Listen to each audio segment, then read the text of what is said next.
Olá, olá, bom dia. Olá, bom dia, meu povo. Começando mais um culto no lar. Nessa quarta-feira de sol, agradecendo a oportunidade de ter acordado mais uma vez, saudável, né? Vamos lá começar então? Vamos fechar os nossos olhos, elevar o nosso pensamento ao nosso Mestre Jesus. Agradecendo a oportunidade do estudo, da consciência, do esclarecimento, da compreensão, do equilíbrio, da compaixão, que possamos aprender a ser com os outros aquilo que gostaríamos que os outros fossem conosco.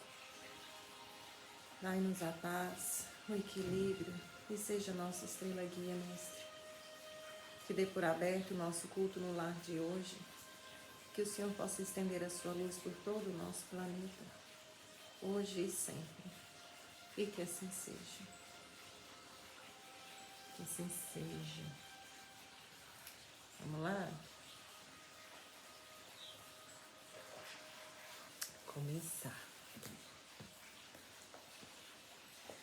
O Evangelho segundo o Espiritismo, os obreiros do Senhor. Hoje nós vamos encerrar aí o capítulo 20 e começar na semana que vem o capítulo 21, beleza? Então vamos lá. Os obreiros do Senhor. Atingistes o tempo do cumprimento das coisas anunciado para a transformação da humanidade.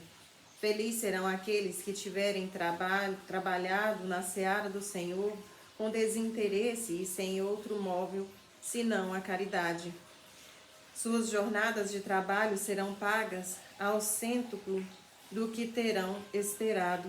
Felizes serão aqueles que terão dito a seus irmãos: Irmãos, trabalhemos juntos e unamos os nossos esforços, a fim de que o Senhor encontre a obra pronta à sua chegada. Porque o Senhor lhes dirá: Vinde a mim, vós que sois bons servidores, que calastes os vossos ciúmes e as vossas discórdias, para não deixar a obra prejudicada. Mas, ai daqueles que por suas dissensões terão retardado a hora da colheita. Porque a tempestade virá e serão carregados no turbilhão.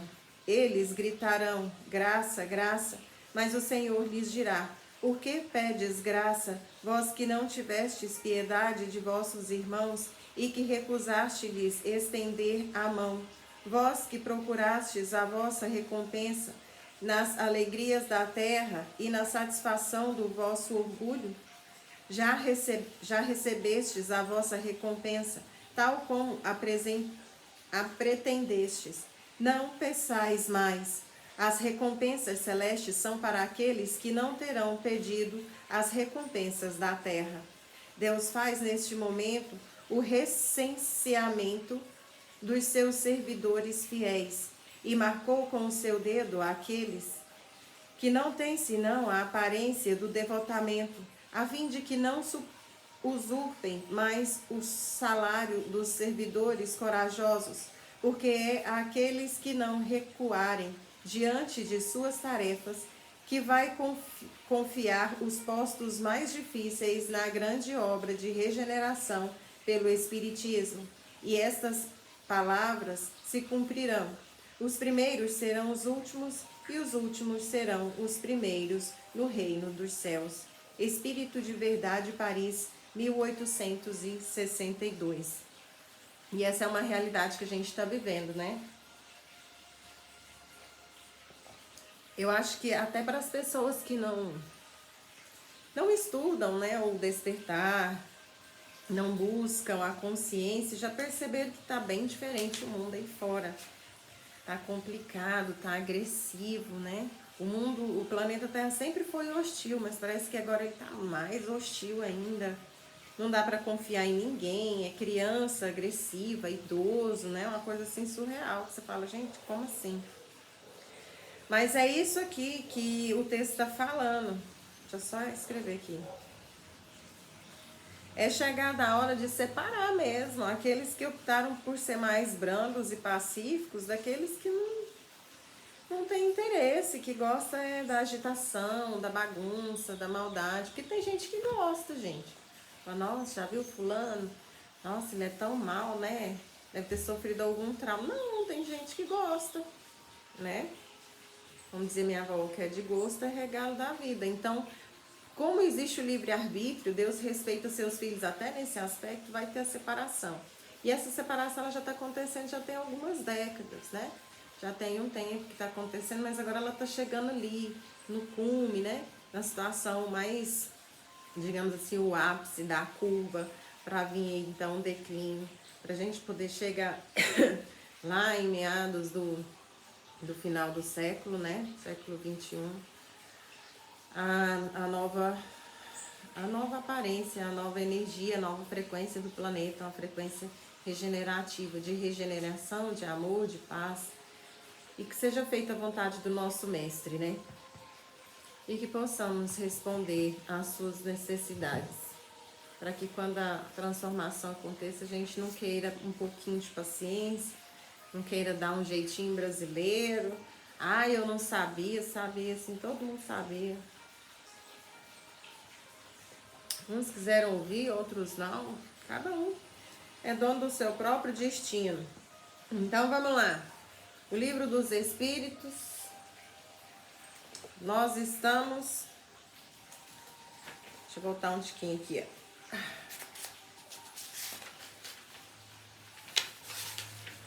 No capítulo 10, Lei de Liberdade.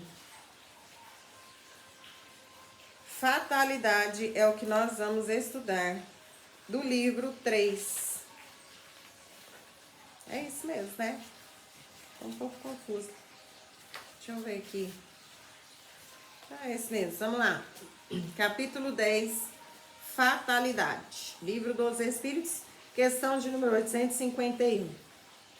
Há uma fatalidade nos acontecimentos da vida, segundo o sentido ligado a essa palavra. Quer dizer, todos os acontecimentos são predeterminados. Nesse caso, em que se torna o livre-arbítrio? Perguntou Allan Kardec para os espíritos. E os espíritos responderam: a fatalidade não existe senão pela escolha que fez o espírito em se encarnando de suportar tal ou tal prova. Escolhendo, ele faz uma espécie de destino, que é a consequência mesma da posição em que se encontra. Falo das provas físicas, porque para o que é prova moral e tentações, o espírito, conservando o seu livre-arbítrio sobre o bem e sobre o mal, é sempre senhor de ceder ou de resistir. Um bom espírito, vendo o fraquejar, pode vir em sua ajuda, mas não pode influir sobre ele de maneira a dominar sua vontade. Um espírito mau, quer dizer inferior, mostrando-lhe, exagerando-lhe um perigo físico, pode abalá-lo e assustá-lo, mas a vontade do espírito encarnado não fica menos livre de todos os entraves. É porque quando a gente fala sobre... foi a gente que escolheu, né, passar por isso, pelas provas, pelas expiações, blá blá blá. Então, quando a gente escuta essas coisas, vamos supor aí que a gente nunca estudou, nunca teve contato, né, blá blá blá, a gente acredita que até o fato de eu escolher gostar de música sertaneja, eu escolher gostar de música eletrônica, eu escolhi antes de reencarnar. Não, não é assim que funciona, não. Nós escolhemos os pontos passivos, os pontos marcantes, por exemplo. Se eu vou ter uma doença estilo câncer, uma doença cardiorrespiratória. E essa escolha, gente, ela não é assim também, eu vou nascer, e aí quando eu tiver 20 anos eu vou ficar assim, quando eu tiver 30 anos eu vou ficar assado, e aí depois eu desencarno e vou embora. As escolhas nós fazemos nas vidas anteriores, né? Eu vou usar um exemplo de um livro que eu estudei para poder exemplificar para vocês. Vamos supor que na encarnação anterior eu fui uma dependente química, e eu gostava daquelas drogas pesadonas, gente, isso é exemplo, viu? Aquelas drogas pesadonas que injeta no sangue. Aí fiquei a minha vida inteira, né? Minha vida inteira não, eu comecei na adolescência e tal. Aí cheguei nos 30, declínio total. Aí cheguei nos 40, meu organismo não aguentou, meu emocional não aguentou, desencarnei. Aí cheguei lá no plano astral, meu perispírito todo detonado, né? Porque eu injetava bem no meio da veinha lá e ia direto pro coração, esparramava pelo corpo lá. Deteriorei todo o meu perispírito. E aí eu vou passar por todo o processo de expurgo, né? Lá no umbral. Então eu expurguei toda a energia. Fiquei lá anos, décadas, se pá, até séculos, se for o caso. Dependendo de cada caso é um caso, né? E aí expurguei, depois fui resgatado, fui para um hospital, no plano astral, cheguei lá, fiz tratamento, blá, blá, blá, blá, blá. E aí pronto, chegou na hora de eu reencarnar.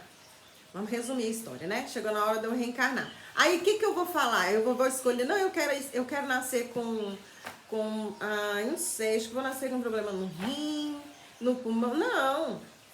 Eu vou nascer com um transtorno no local onde eu destruí o meu perispírito. Então, se eu injetava na minha corrente sanguínea, a probabilidade de eu nascer com leucemia é muito grande. Então é assim que a gente faz a nossa escolha. Ah, Etienne, mas só com leucemia não é o suficiente para você conseguir, né, recuperar aí seu perispírito. Então, quando eu estiver no processo de leucemia, eu precisar de expurgar mais algum tipo de energia para restaurar ali nesse processo reencarnatório meu perispírito, a gente tenta ajeitar também os rins, né? Aí assim a gente vai trabalhando. Isso é um processo de expurgo e reconstituição do meu perispírito. Eu não escolho aleatoriamente a doença que eu quero nascer, não. Tá? Então é mais ou menos assim que funciona. Então, o perispírito você vai escolher como que você vai. Tá, eu vou escolher dentro do meu histórico. Deu para entender? Então vamos lá. Questão de 852. Há pessoas que uma fatalidade parece perseguir, independentemente de sua maneira de agir. A infelicidade não está no seu destino? Aí os espíritos respondem: pode ser que sejam provas que elas devem suportar e que escolheram, mas ainda uma vez levais à conta do destino o que não é, o mais frequentemente, senão a consequência de vossa própria falta, que é o que a gente estava conversando, né? Nos males que te afligem, esforça-te para que a tua consciência seja pura e será consolado em partes. E aí tem uma nota para poder finalizar. As ideias justas ou falsas que fazemos das coisas nos fazem vencer ou fracassar segundo o nosso caráter e nossa posição social. Achamos mais simples e menos humilhante para nosso amor próprio atribuir nossos fracassos à sorte ou ao destino do que à nossa própria falta. Se a influência dos espíritos contribui para isso algumas vezes, podemos sempre nos subtrair dessa influência, repelindo as ideias que eles nos sugerem quando elas são más. E é por isso que a gente fala que aqui no plano físico, na Terra, não existe vítima. Todo mundo aqui está no mesmo barco, todo mundo aqui está passando pelo mesmo processo, está ali lutando para ser um dos trigos, né? E se você está passando por uma situação muito difícil, uma doença crônica, alguma coisa, é um expurgo, uma reconstrução dele espiritual que você está trazendo aí para o seu processo. É por isso que a gente pede, tenha paciência, tudo passa, né? Entrega na mão de Deus, porque foi um processo que você escolheu passar para eliminar uma situação que te martiriza consciencialmente. Ou seja, como assim, Etienne? Você fez uma coisa muito triste no passado, que toda vez que você lembra disso, que você está desencarnado, isso também é um exemplo, tá, gente? Que você está desencarnado, isso te martiriza, isso te dói, você sente vergonha, você sente remorso, você cai num processo de repetição mental e de cobrança moral contínua e você não aguenta mais a situação. Aí você topa nascer com um transtorno para poder recuperar essa situação. E aí aqui tá falando sobre os infelizes, que vivem a mesma infelicidade toda a vida. Aí você nasceu uma vez, não conseguiu recuperar. Nasceu outra vez, não conseguiu recuperar. E aí vai acumulando o processo, até que você fala, não, eu quero acabar logo com essa situação, não aguento mais nasce para recuperar, e aí o seu processo ele fica pesado, ele fica doído, né? Quantas oportunidades você já teve de resgatar algo que já te incomodava, e além de você não resgatar, você piorou a situação. Então não existe vítima, a gente só está resgatando, consertando o que a gente fez de triste, de errado, de, né, fora do eixo, digamos assim, em nossas vidas pretéritas.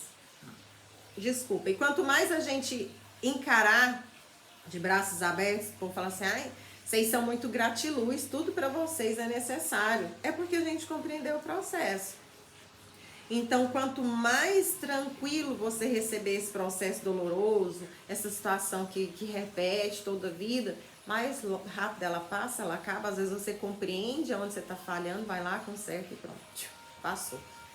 E se você for agir de revolta, e por que comigo? Eu sou a vítima, rodou. Você vai ficar vivendo essa samsara, essa repetição, toda a vida até você entender que de vítima você não tem nada e talvez seja até o seu verdadeiro algoz.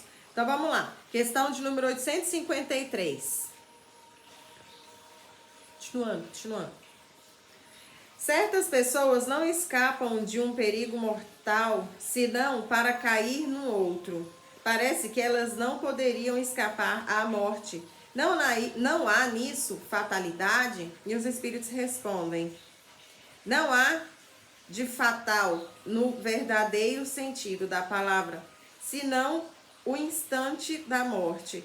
Quando esse momento chega, seja por um meio ou por outro, não podeis dele vos livrar. E ainda na mesma questão, outra pergunta de Allan Kardec. Sim, qualquer que seja o perigo que vos ameace, não morremos se a hora não é chegada? E os espíritos respondem: não, tu não perecerás. E disso tens milhares de exemplos. Mas, quando é chegada a tua hora de partir, nada pode subtrair-te dela. Deus sabe antecipadamente de qual gênero de morte partirás daqui, e frequentemente teu espírito o sabe também, porque isso lhe é revelado quando faz escolha de tal ou tal existência.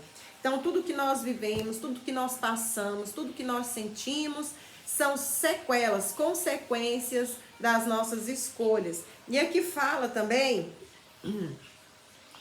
que se não chegar a sua hora de desencarnar, você não vai desencarnar. Você vai desencarnar na hora que você tiver que desencarnar. E quando chegar a hora que você tem que desencarnar, não adianta você desesperar e dar trabalho. Você vai desencarnar. É assim para todo mundo, ninguém é especial. Etienne, mas vamos supor que não é meu dia de desencarnar, e aí eu tô num avião, todo mundo tem que desencarnar aquele dia, eu não preciso desencarnar, o avião cai, puf, explode, eu vou morrer? Não. E a gente tem prova disso, a gente adora usar esse exemplo, e a gente tem prova disso, porque na Índia caiu um avião, acho que foi no início desse ano, no meio desse ano, no final do ano passado, caiu um avião, o avião veio voando, caiu no chão, explodiu, o avião explodiu, e o cara que estava lá dentro, sentado do lado do irmão dele, não sofreu nada. Ele levantou, saiu andando, sem entender muito bem o que tinha acontecido, e procurando o irmão, saindo, andando no meio dos destroços do avião. Se você não acredita em mim, você pode pesquisar aí no seu brinquedinho de bolso, na internet, na rede que conecta aí tudo que vale a pena e o que não vale, e encontrar essa história e ver que ela é real e que não é nada demais, acontece, né? Quantas outras histórias dessas já aconteceu por aí, a gente não ficou sabendo, mas essa a gente ficou sabendo. Então vamos lá, questão de número 854. Da infatalidade da hora da morte, segue-se que as precauções que se tomam para evitá-las são inúteis?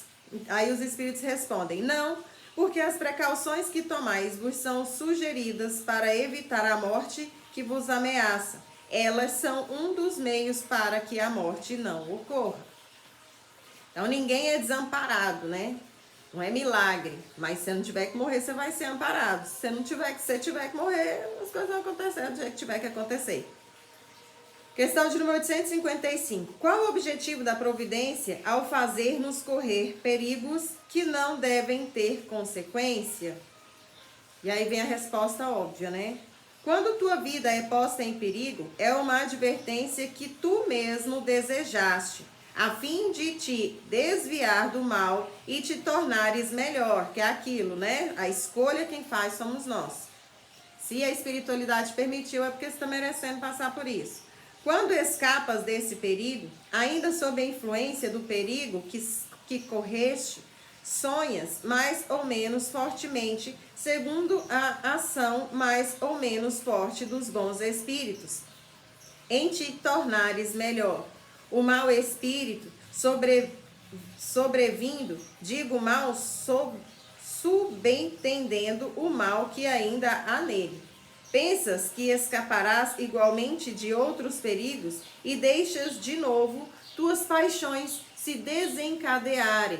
Pelos perigos que correis, Deus vos lembra vossas fraquezas e fragilidades de vossa existência. Se examinarmos a causa e a natureza do perigo, vê-se-á que o mais frequentemente as consequências foram a punição de uma falta cometida ou de um dever negligenciado. Deus vos adverte, assim, para vos recolher em vós mesmos e vos corrigir. Vide questão 526 e 532 para maior esclarecimento do Livro dos Espíritos. Então, mais uma vez falando aqui que muitas dos quase, né? Quem nunca viveu um quase na vida? Eu já tive altos quase. O que é um quase, tia? Quase morri. Eu já tive demais. Muitos, gente, muitos. Está naquela situação e acontece aquela pandemônia, aquela loucura, pá, acabou tudo, aí você para e fala, não, quase morri. Isso são o quê? Alertas. Ou acorda, minha filha, não é por aí não. Ou diminui. Você está se achando muito grande, você não é importante desse tantão não, vamos ser mais humilde. Isso aí são o quê? Os tapas na cara do mundo, para que a gente possa ter um pouco mais de consciência mediante ao quê? Os nossos atos, as nossas escolhas, as nossas companhias, os lugares que a gente frequenta, né? Então, por que esses trem sempre acontece comigo? Igual a mulher que tem um dedo podre, né? Eu tenho um dedo podre. Todo homem que eu arrumo, isso é exemplo, viu, gente? Todo homem que eu arrumo, meu Deus do céu, não vale nada, blá, blá, blá, blá. Aí vai ver o perfil do homem que ela busca. Não vamos entrar em detalhe, não, porque cada um tem direito de ser do jeito que é, né? Mas a mulher, ela tem o direito de se sentir atraída por aquilo ou não, né? Ela escolhe, eu vou, não vou. Então, não vamos entrar em detalhe, não. Mas você vai ver o perfil da criança, você fala, poxa, não tem como seu dedo não ser podre, você só escolhe dentro do lixo. Vamos escolher um em outro lugar. Então, tudo é o quê? Consequência das nossas escolhas. Pergunta de número 856. Pepeta, vem cá, Pepeta, ó.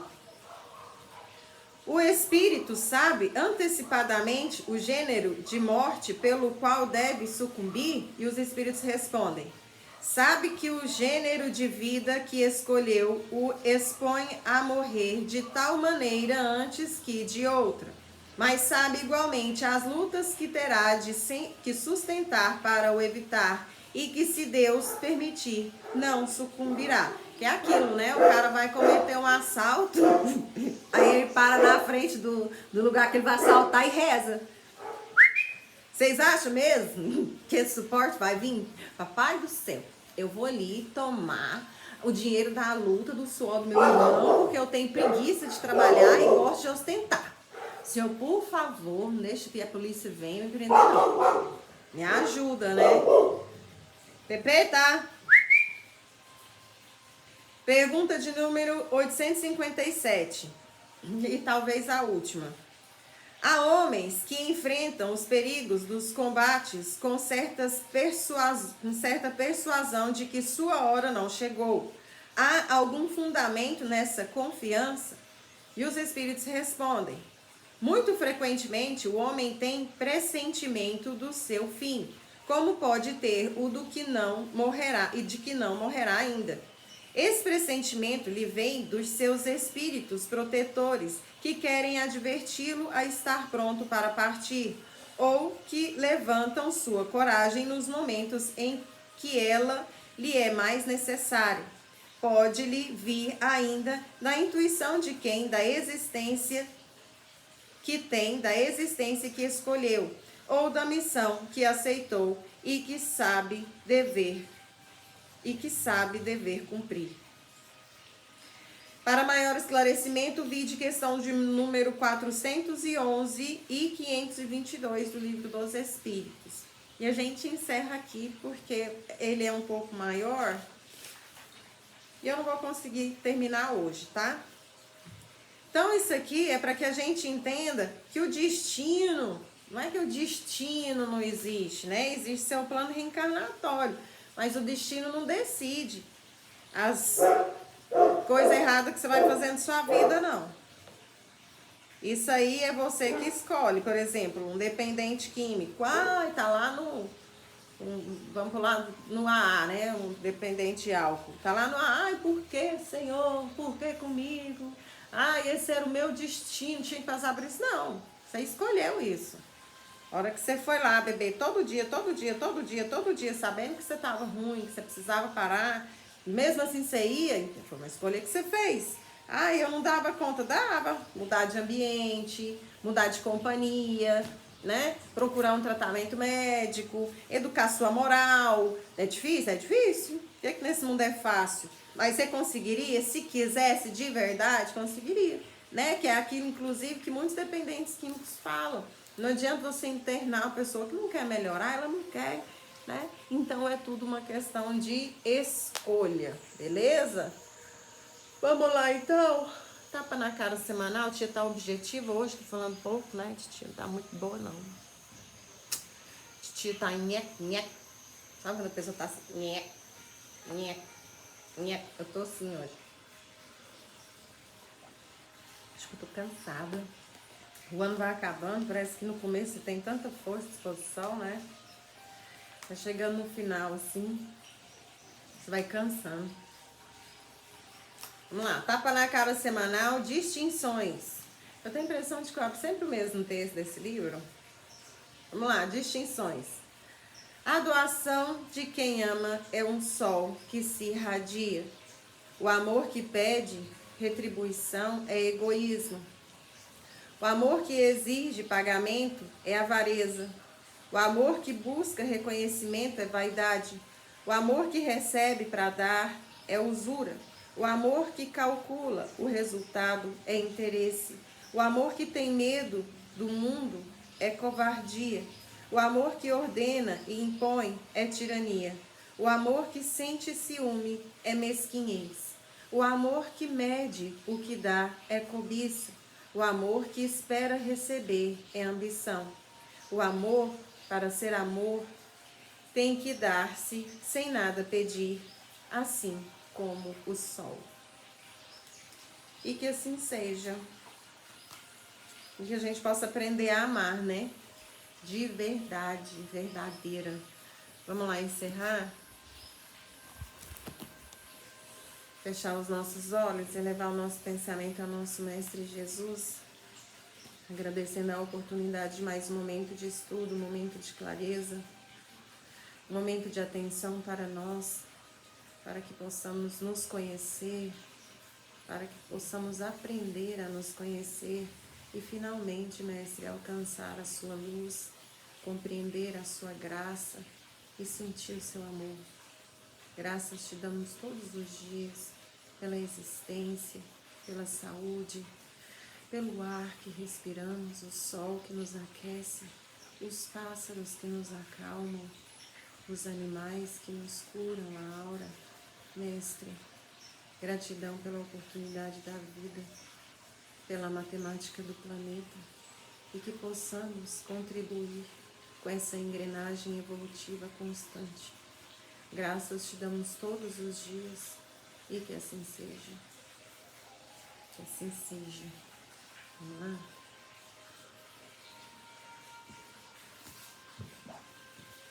Então vamos lá, herdeiros do novo mundo, Espírito Lúcius, de André Luiz Roriz. Estudo do dia. A gente está estudando esse livro para que a gente possa compreender que o despertar da consciência é de dentro para fora e que não é só porque algumas pessoas estão atuando em frentes de movimentos, em direções de igrejas, de centros, que são pessoas mais evoluídas, mais esclarecidas, né? Pessoas que, se acontecer alguma coisa eu vou agarrar minha mão porque fulano vai estar lá para me segurar. Não, fulano não vai estar lá para te segurar. Ele vai estar lá para te segurar, chama-se Jesus Cristo e a sua falange de trabalhadores. Porque nós aqui no planeta Terra estamos todos, absolutamente todos no mesmo barco. Então vamos lá, capítulo 8, planos inferiores. Nós já vimos, né, a situação da vida do Alberto. É Alberto mesmo? Eu esqueço os nomes todos, nunca fui boa de nome. Alfredo? É Alfredo não. Acho que é Alberto mesmo. E Alberto, a vida dele no centro espírita, né? Ele recebe lá o Bezerra de Menezes, é muito admirado por todo mundo. Na vida da família, em casa, ele não tem ninguém, a mulher não gosta de espiritismo, acha isso um fanatismo, os filhos totalmente desequilibrados, um para o campo das drogas, do álcool, outro para o campo do sexo, tudo desandado. No trabalho, os patrões, o ambiente de trabalho não é muito saudável, né? Aquela coisa bem pesada. Então aí a gente vê a realidade da vida do médium.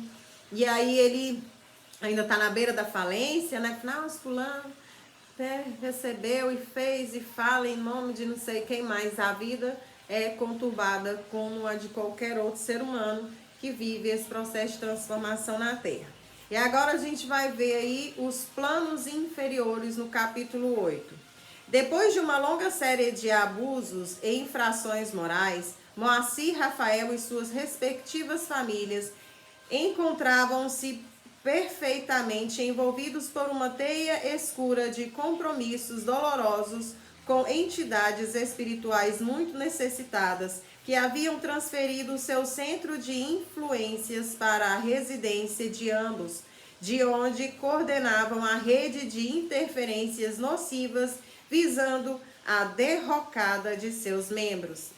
Então agora a gente está vendo essas duas famílias são as famílias dos patrões do cara, do médium, né, do Alberto, que trabalha lá no centro. Então a gente contou a história do Alberto, contou a história dos chefes, dos empresários para quem ele trabalha, ele é contador, e agora aqui está contando o lado espiritual das duas famílias, que é dona da empresa onde Alberto trabalha, né, onde o contador trabalha, que é o médium que recebe Bezerra de Menezes lá no centro espírita. Então, continuando. O sucesso material, abrindo as portas largas das facilidades, havia sido a estrada por onde tais espíritos puderam imiscuir-se nas defesas das famílias. Repetia-se a velha e conhecida história dos pobres que melhoram de vida e depois de enriquecidos pioram de vida porque trocam as coisas do espírito pelas coisas do mundo. Isso não significava dizer que os seus membros não tinham religião definida, porque não era difícil encontrar Moacir, Ivalda, Rafael e Alice dirigindo-se ao centro espírita para receber passes magnéticos. Então vamos lá, para quem acha que ir no centro só tomar um passe já tô salvo. Vamos ver como que funciona. Não que se houvessem integrado a filosofia reencarnatória com a adoção de seus princípios na rotina de seus hábitos. No entanto, cultivadores da boa vida sabiam que havia muita gente de olho gordo enviando-lhes maus fluidos. Por isso, nas conversas corriqueiras com amigos ou mesmo assistindo novelas ou programas de televisão com temáticas similares, acabaram tomando contato com certos conceitos espirituais que usavam somente quando conveniente. Isso aqui é outra coisa muito interessante. Nós somos espíritas quando nos é conveniente. Então, voltando para o texto. Não queriam compromissos outros que não fossem com a vida folgada. Nada de escutar palestras, de ler bons livros, de conhecer mais profundamente os conceitos superiores do mundo espiritual. Mas era sempre bom poder contar com um passezinho de vez em quando, como forma de se descarregar das coisas ruins. Queriam a fluidoterapia rápida, gratuita e sem nenhuma cobrança. E da mesma maneira que iam ao centro espírita, os membros das suas famílias não desenhavam visitar outros caminhos religiosos, sempre que isso lhes garantisse alguma vantagem nos negócios materiais. Bênçãos de padres tidos como poderosos na fé, visita a terreiros de Umbanda, em busca de favores espirituais para as conquistas imediatas, se misturavam aos excessos nas baladas, nos embalos da leviandade irresponsável, onde iam embriagando os sentidos da alma. Não tardou para que Rafael se visse envolvido pelas teias fluídicas de uma jovem e esfuziante funcionária da empresa, que, cultivadora de certas práticas religiosas menos dignas e valendo-se de seus contatos com médiuns e serviço das forças inferiores, conseguiu fisgar o homem rico e impor-te em suas redes ardilosas. Que é a famosa magia, né? Ou fala de, fiz uma macumba para fulano. É mais ou menos isso aí. Então vamos lá. Mistura de ingenuidade e sedução. Lia é o nome dela, tá? Lia procurava encontrar um bom partido desde muito tempo. Sem a cultura e a inteligência preparadas, sabia que suas chances de sucesso na vida seriam reduzidas, o que a lançava na exploração de outro setor no horizonte da existência. As possíveis vantagens de um corpo bem talhado, ou seja, não era inteligente, não tinha estudo, mas era bonitinha, né? Então foi lá para aproveitar a oportunidade. Certamente que não iria se entregar pelo prazer físico. Isso só seria concedido ao homem que pudesse pagar pela vantagem de possuí-la, mas não um pagamento por serviços prestados, não. Não tinha inclinação para a prostituição. Seus planos eram mais altos. Acreditava-se no direito de ter um estilo de vida que lhe garantisse bens e confortos de que jamais pudera desfrutar, desde o berço pobre que a abandonara, tão logo conquistara a capacidade de sobrevivência sozinha.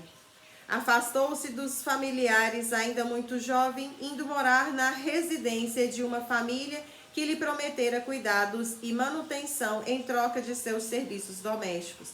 Antigamente tinha muito isso, né? Ai, fulano veio lá não sei de onde, Beltrano veio lá não sei de onde para trabalhar aqui em casa.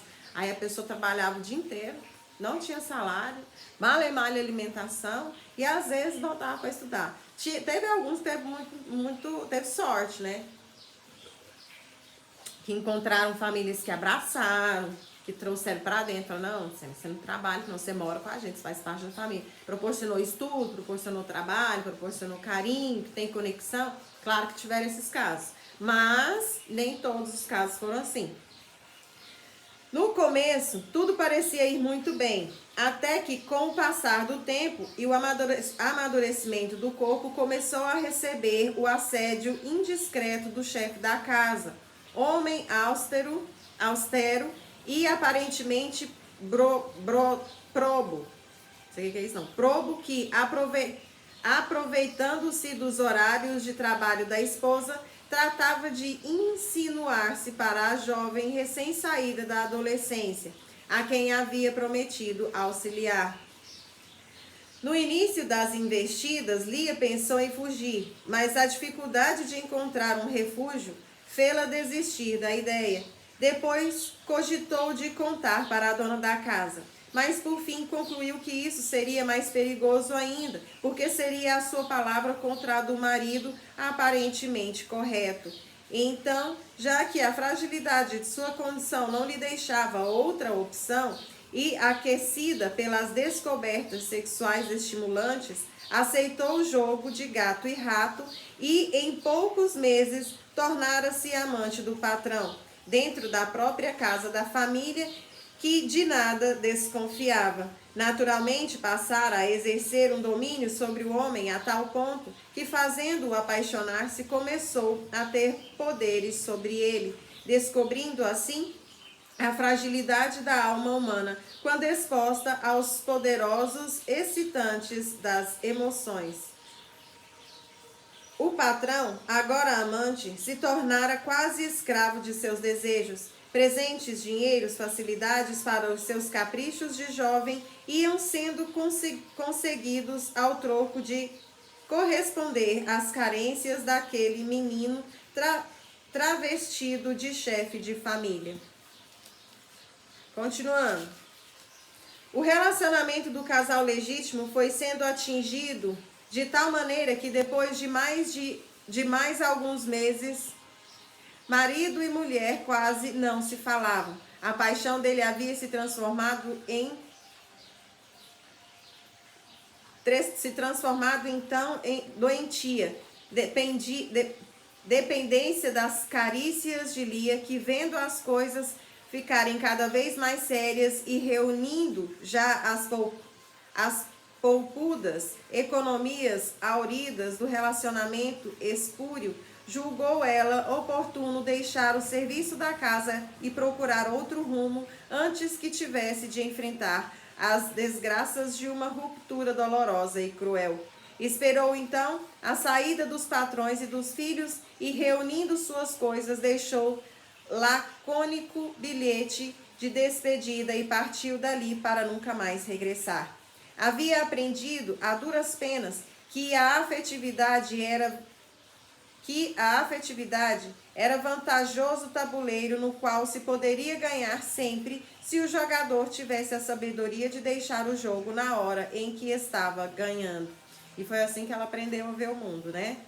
E, além disso, sabendo onde trabalhava aquele que se fizera escravo das paixões, nada lhe impediria de ir buscá-lo longe do lar para retomar os encontros clandestinos e, com isso, conseguir os favores da fortuna longe das vistas da esposa.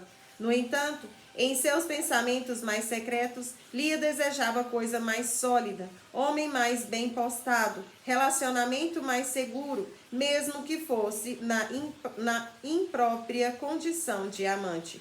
Foi quando a sorte a conduziu a uma oferta de emprego na empresa dos dois cunhados. Trabalharia na área da produção, área essa coordenada e fiscalizada por Rafael, o então jovem, atraente e rico proprietário. Novidade para ninguém, né, essa história? Quem nunca viu uma historinha dessa na vida real? Ali viu Lia a sua grande chance,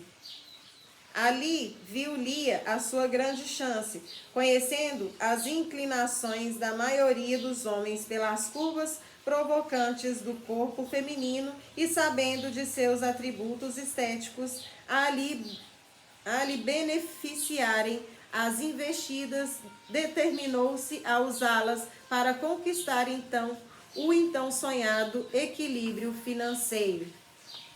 E a gente está lendo essa história na vida de uma mulher, né? Mas a gente vê isso acontecer muito também ao contrário, né? Hoje em dia, muitas mulheres muito bem-sucedidas e muitos homens interessados nessa vida confortável. Geralmente porque as mulheres, inclusive, né, viciam-se em trabalho, é uma fuga o trabalho para elas. Então elas sentem prazer trabalhando e, por não ter companhia, por se sentir muito sozinha, acaba que abraça esse tipo de situação também. Buscou então as reuniões de intercâmbio mediúnico realizadas por um grupo de pessoas sem escrúpulos que, com a desculpa de desejarem subir na vida, pensavam poder comprar o apoio de entidades espirituais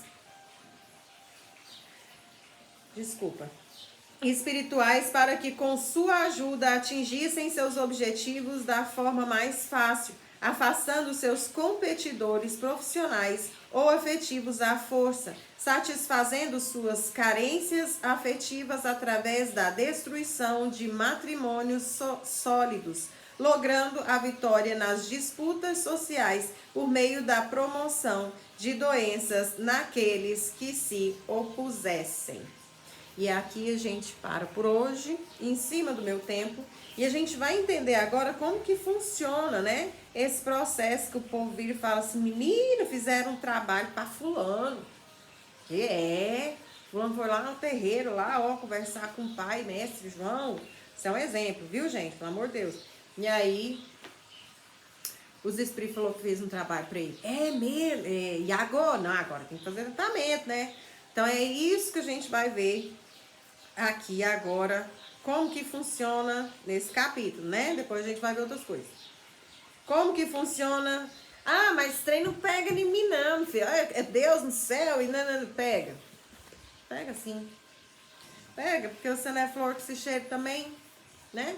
Se fosse um santinho abençoado, um exemplo, né? Não pegava não, mas pega.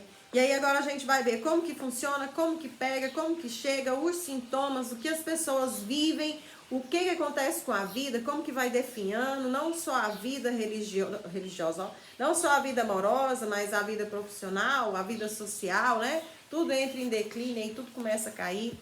E aí a gente vai ver depois também o que acontece com a pessoa que fez esse processo acontecer, que foi lá, ó, fez um acordo com entidades não muito favoráveis, né? Então tudo tem um preço. A pessoa foi lá, fez isso, estragou, conseguiu o que queria, mas depois ela tem um preço também a ser pago. Então a gente vai entrar nesse processo desse estudo na semana que vem, beleza? Um beijo no coração de vocês. Mais uma vez, muito obrigada pela presença, por estar me acompanhando sempre. Gratidão, gratidão, gratidão. E espero vocês aqui na próxima semana, tá bom? Fica com Deus, sua Pai do Céu abençoa. Tchau, tchau.